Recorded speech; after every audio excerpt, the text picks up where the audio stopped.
Formal nang kinasuhan sa piskalya ng paglabag sa Animal Welfare Act ang lalaking gumaha sa umano sa inahing bakas.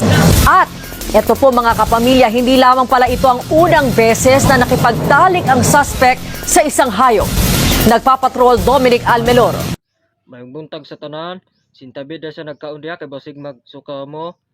Sensitibo jud kayo ning panghitabo luod kaayo. Ug karon ata karon sa Valencia Bukidnon, busa mangayo lang ko pahayag adto sa biktima. Sir. Kalma lang gyud ta. Sir.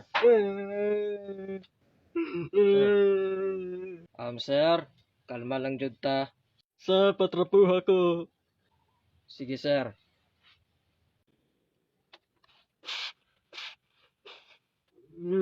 Sige, sir. Unsa may ngalan nato, sir? Handsome gwapo, sir. Kanus alang dahil na itabuha. Gikan ko ato na mayot na gabi, sir. Tas pag uli na ko sa balay, nakita na ko ang baka dito sa dapit sa kanal. Dako na kay buslot yang lubot. Hinungdan nga namatay akong baka. Luuyas at pero nahibala ni mo sir nga kinsa nagpatay sa imong baka. Ana man tong silingan ako nga pagkakita nila adik lagi daw nagpatay sa akong baka. Pag umadaw niya lubot ato, yang gipatay gi paagi sa lunggab hantod na kabsa sa kinabuhi. Grabe wa ti konsensya atong tawhana ba.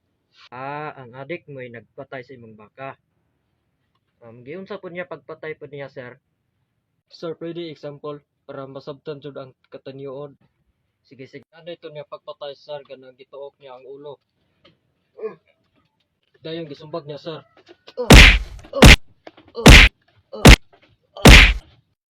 Uman, gisipat-sipat niya, sir.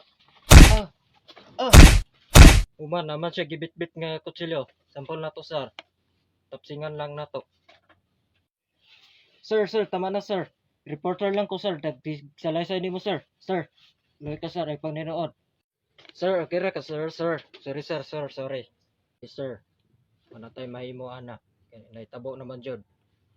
Ibugat man kayo iyang sala or dako-dako jud kayo iyang sentensya. O, sir, may tag mabulok siya sa kulungan. Di jud ko basta-basta makadawat. Wala jud ko'y gamitong baka ano pangdaro. Sir, condolence sa imong baka.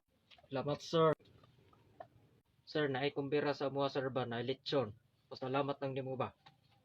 Ha? Naay kumbira sa inyo ha? Sige, kaunta. Tara. O sige sir, tara na.